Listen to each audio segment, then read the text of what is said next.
All right, so the Wisconsin Badgers have been bad this year. Like, brutally bad.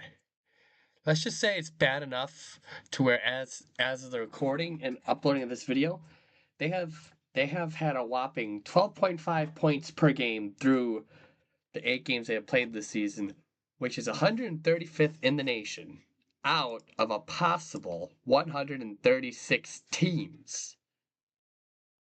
Yeah, that's really bad. Now, there could be plenty. Now, this has been a recurring theme into the downfall of Wisconsin football.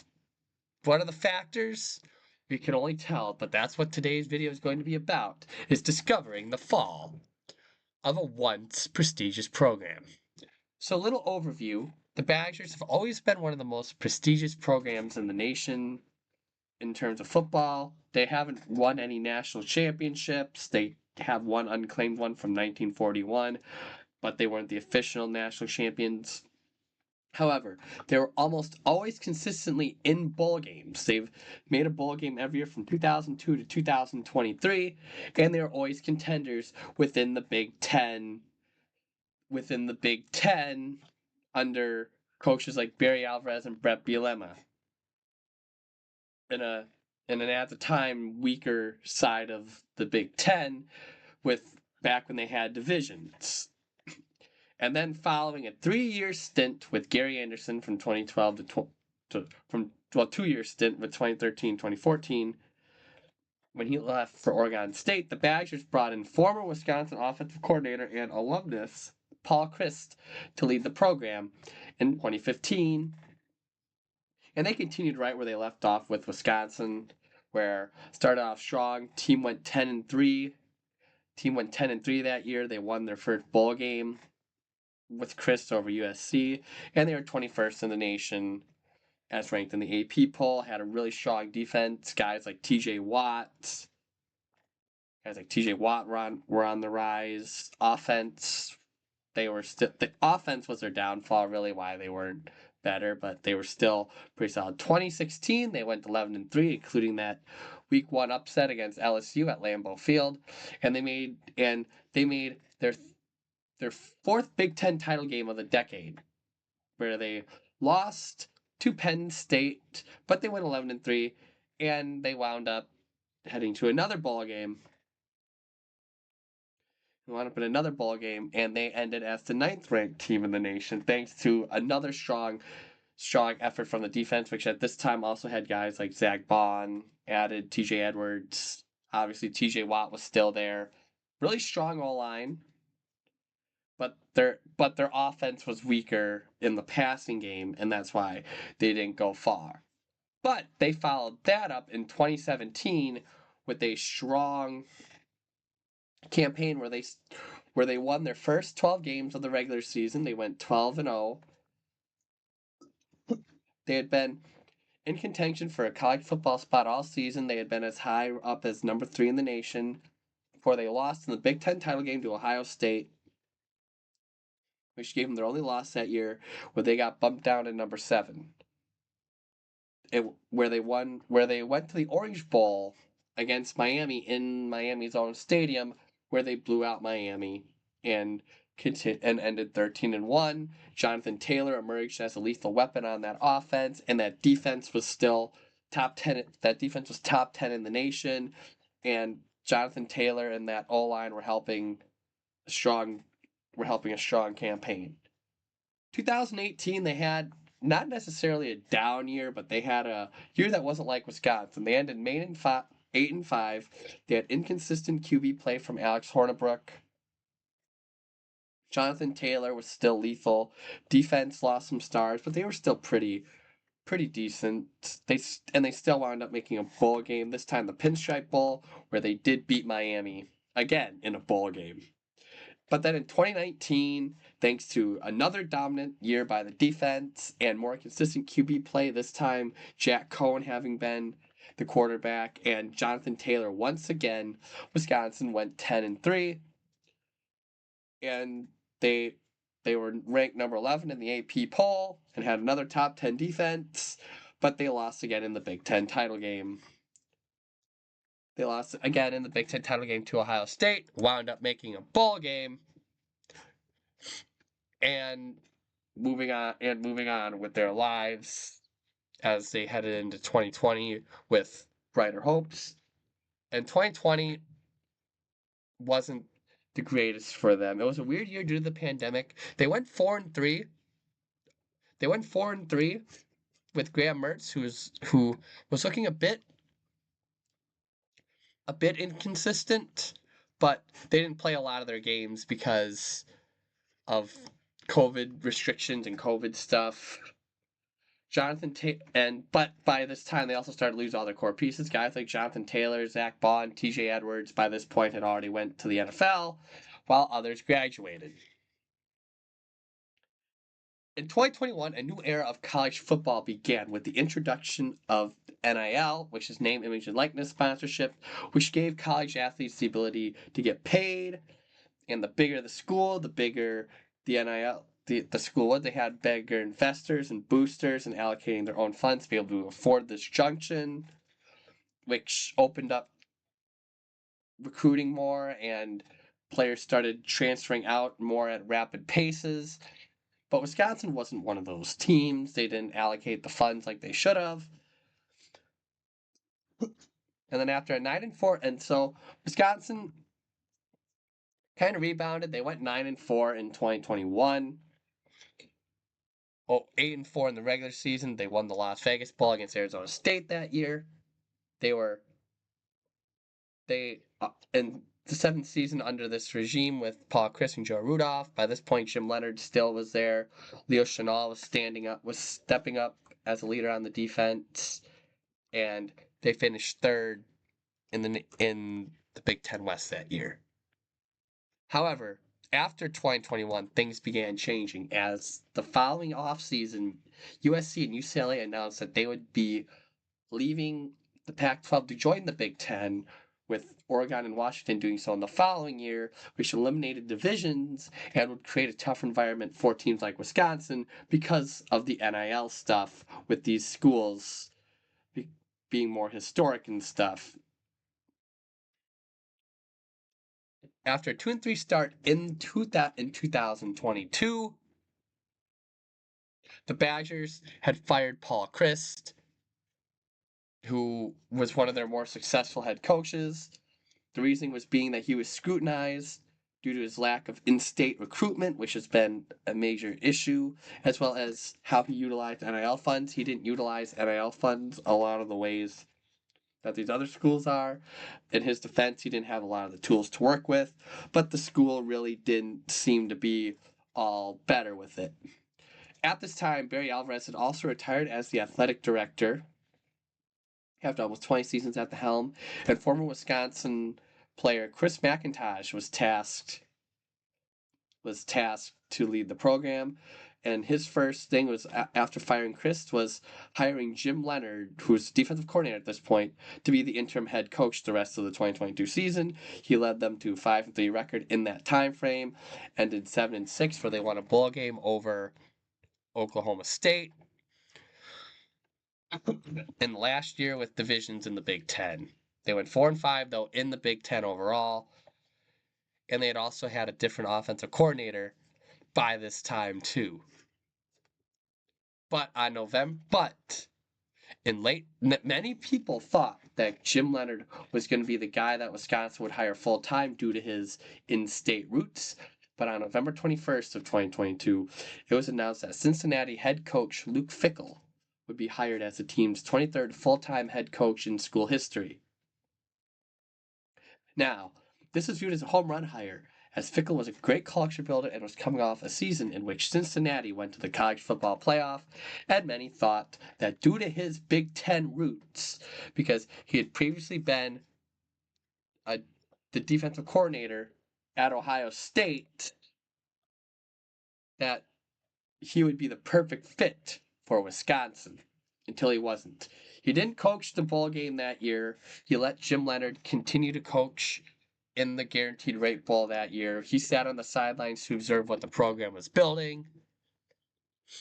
That following year, he brought over his defensive coordinator from Cincinnati, and Mike Tressel, and he hired former North Carolina offensive coordinator Phil Longo to the same role. Longo came from UNC, where he had quarterbacks like Sam Howell, Mitch Trubisky, who each were great in college but really hadn't shifted over to the NFL, and they completely changed the style of how Wisconsin football was played. Now, as many people know, Wisconsin was a primarily run-heavy program. Some of the best running backs in college have played there. Obviously, Ron Dayne, Monte Ball, Melvin Gordon, Jonathan Taylor, Braylon Allen, to name a few.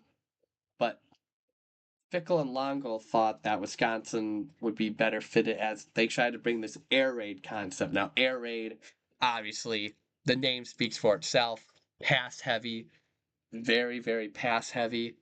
And that's when it all shifted. In 2023, Wisconsin, while they averaged 26 points per game in this new Big Ten conference field, was ranked in the lower 70s in terms of total offense ranks due to inconsistencies. Braylon Allen had a good year, but it was having a hard time adjusting to this new air raid system, and the defense took many steps back. Now the problem was Luke Fickell was talking about how he didn't necessarily say they were going to recruit in Wisconsin, but he said they're going to recruit in the Midwest, so from like Minnesota, Illinois, Michigan. You get the point.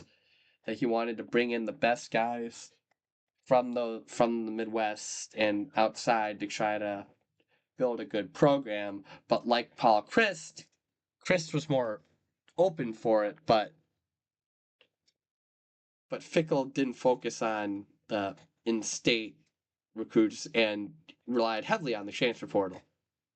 The team did still manage to make a ball game with a 7-6 record, but they lost 35-31 versus LSU, and also had some inconsistent quarterback play with, though Tanner Mordecai did have himself a solid season when he was playing. 2024, but by the end of 2023, cracks were already showing, and it was only getting worse. Heading into 2024, Fickell utilized the transfer portal again, bringing in another quarterback. This time he brought in Tyler Van Dyke from Miami. He brought in guys like Tackett Curtis from USC, Sebastian Cheeks, Tawi Walker, who is supposed to be the number 1 running back. And things were looking promising with this, but as it had been, things started to crumble early. After a 2-0 start, they lost Tyler Van Dyke for the year when he tore his ACL against Alabama, and Braden Locke, who took over as quarterback, who played a bit in 2023 due to injury, was super inconsistent. He only threw for 1,300 yards and really didn't play all too good, and made a lot of terrible decisions and held Wisconsin's offense back bad enough to the point where they got down to the 90s in total rank. Defense once again was terrible, which had been insane due to this old nature of Wisconsin football. And the season was so bad that Phil Longo was actually fired after Week 11's blowout loss to Nebraska, and Wisconsin went the final 2 games without a true offensive coordinator against Nebraska and Minnesota. And they ended with a 5-7 record. They had started for perspective, they started 5-2. So things are looking fine. They started 5-2, but then they lost their last 5 games, ended 5-7, and ended their ball streak at their 23-year ball streak, which was their first losing season since 2001, and they were 15th in the Big Ten overall, and creating a questionable future for the program. 2025 was looking to be the end of all the chaos, but in fact, it wasn't. It was only going to get worse. So again, 2025, like Luke Fickell does, he utilized the portal again for another quarterback. This time he brought in Billy Edwards Jr. from Maryland and Daniel O'Neal from San Diego State. Didn't really bring in a lot of other notable recruits and transfers. So Wisconsin was ranked to finish 12th in the Big Ten this year, which has been down after a 1-0. So first game of the season, they win. Billy Edwards goes down, replaced by O'Neal, who started week 2. And they started 2-0. They got wrecked by Alabama, Maryland, and Michigan in 3 straight weeks. Daniel O'Neal was hurt and inconsistent, so they turned to senior transfer Hunter Simmons, who had definitely not looked the part of quarterback at all. He has started 5 games for Wisconsin, and to put in perspective, they have scored a total of 27 points throughout Hunter Simmons' 5 games.